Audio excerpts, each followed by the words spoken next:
وعلیکم السلام ورحمۃ اللہ وبرکاتہ. کہتے ہیں جی امام سے پہل کرنا سر اٹھانے میں، رکوع سے سر اٹھانے میں پہل کرنا وغیرہ جو ہے، اس بارے میں جو وعید آئی ہے کہ اس کا سر گدھے کا سر نہ بن جائے. جی کہتے ہیں جی ایسا کوئی واقعہ ہوا تھا کسی کے ساتھ، کوئی عالم صاحب کے ساتھ یا کسی کا؟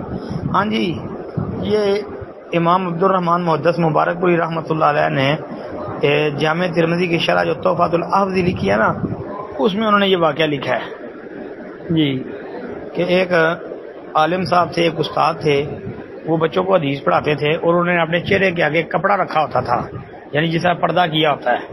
تو بچوں نے ایک دن خواہش کی کہ ہم آپ کا دیدار کرنا چاہتے ہیں، دیکھنا چاہتے ہیں.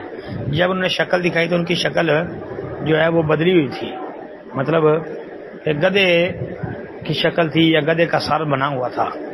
تو اور اس وقت انہوں نے بتایا تھا کہ یہ میں نے کام کیا تھا جس کی وجہ سے مجھے یہ سزا ملی ہے. یہ وہ واقعہ ایک بیان کرتے ہیں، محدث مبارک پوری رحمۃ اللہ علیہ نے لکھا ہے. باقی واللہ عالم. باقی یہ وعید تو ٹھیک ہے، وعید جس حدیث میں آئی ہے حدیث بالکل صحیح ہے. السلام علیکم.